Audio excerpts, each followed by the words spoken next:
بسم اللہ الرحمن الرحیم۔ گاؤں کی دنیا سے اسٹون آرٹسٹ پرویز روکڑی۔ دوستوں، میں اس وقت جس تصویر کے سامنے بیٹھا ہوں یہ ہے پیسا ٹاور، اٹلی میں یہ ایک بلڈنگ ہے۔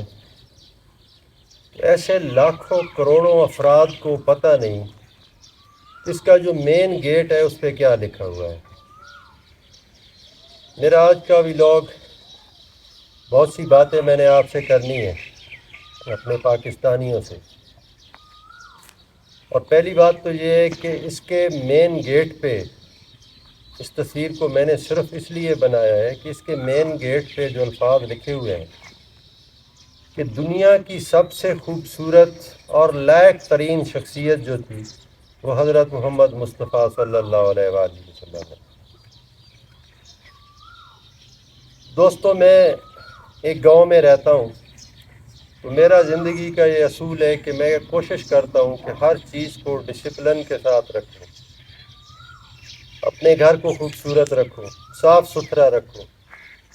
اسی طرح کوئی بھی دنیا میں ایسا شخص نہیں ہے جو یہ نہیں چاہتا کہ اس کا گھر خوبصورت ہو، ہر چیز ڈسپلن کے ساتھ ہو، اس کی عزت ہو، اس کا مقام ہو، اس کے چھوٹوں کا، اس کے بڑوں کا۔ ہر آدمی کی یہ خواہش ہوتی ہے،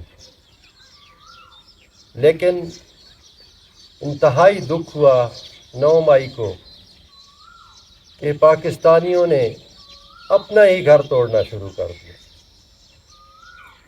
دنیا میں چاہے جتنا بھی کوئی بڑا ملک ہو، وہ امریکہ ہو، رشیا ہو، کوئی بھی کنٹری ہو، اس کی جو حقیقت ہوتی ہے وہ اس کی آرمی کے ساتھ ہوتی ہے، اس کی فوج کے ساتھ ہوتی ہے، اس کے اداروں کے ساتھ ہوتی ہے۔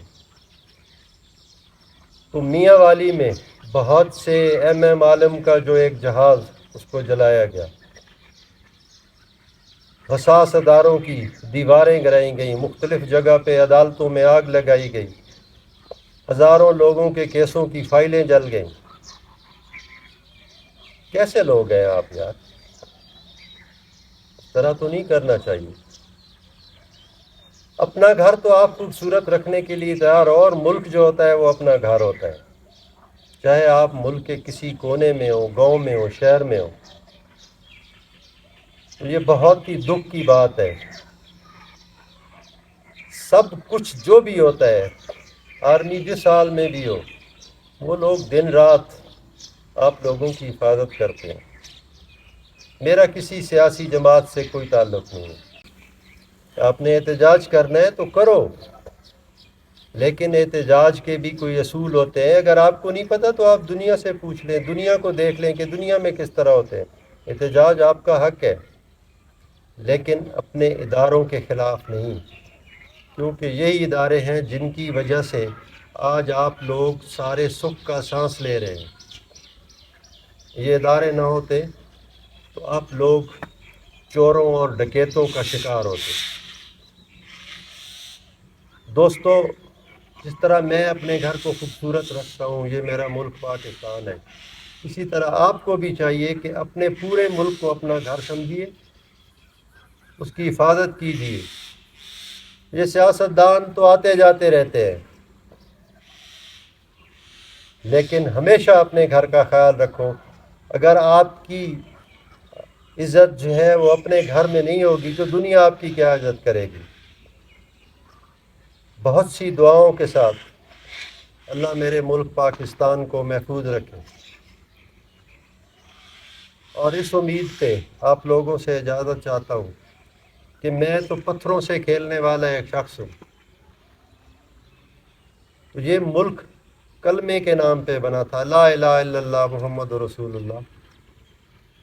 اس کو قائم رکھو۔ آپ لوگ ابھی تک قوم نہیں بن سکے ہو، دکھ ہے اس بات کا۔